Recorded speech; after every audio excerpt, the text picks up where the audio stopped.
से मजाक नहीं किया जाता है, सच बोल रहा हूँ। सच में मेरे नाम का टाकी बनवा, तुम्हारे नाम से कर्मा टाकी बनाऊंगा पिक्चर हॉल ना। और क्या क्या बात बहुत है। सारा रुपया कमाया जाएगा, क्योंकि आज 6 महीने से 4 दिन के सारे वर्करों की तादाद रोक रखा हूँ और सारा रुपया इकट्ठा करके रखा हूँ। लेकिन एक काम तुझे भी करना है। अरे तो मुझे क्या करना पड़ेगा? तुमको ये करना है कि कला की तिजोरी का ताला तोड़ो।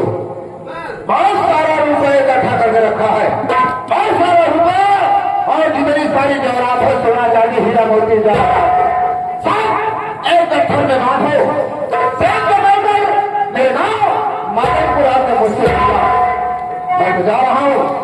लेकिन बता हमारा तुम्हारा पेमेंट अब कब होगा? अरे जब चाहोगे तब मिलन होगा। वो पति सिर्फ नाम का है, उससे तो कुछ होता जाता नहीं। बस करो और आगे मत बोले, सारी बात समझ रहा हूँ, बुढ़ा है ना। तुम चिंता मत करो, बस किसी दिन अच्छा मौका देखूंगी, सकवा की तिजोरी तोड़ के सारा पैसा सारा गहना लेके भाग आऊंगी, तुम्हारे गांव मदनपुर आ जाऊंगी। ये बात वैसे बचाने का जी नहीं कह रहा था, लेकिन नहीं जाऊंगा तो कर्मा टाकी बनेगी कैसे? लेकिन कुछ कहना चाहता चाहता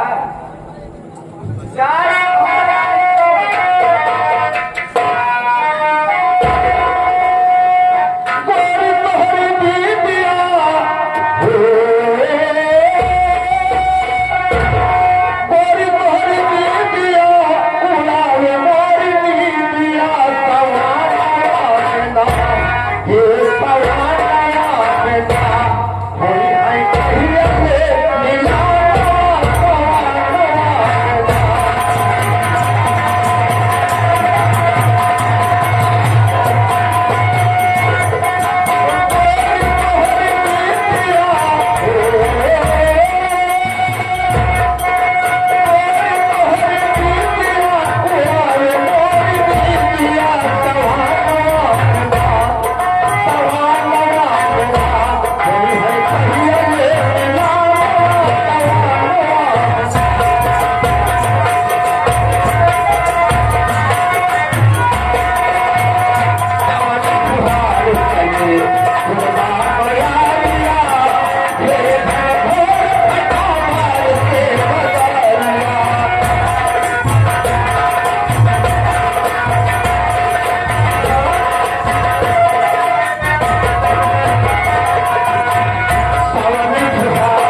तिजोरी तोड़ के सारा पैसा सारा का यहाँ से लेके भाग जाऊंगी और ये गाँव वाले मेरा कोई कुछ नहीं कर पाएगा।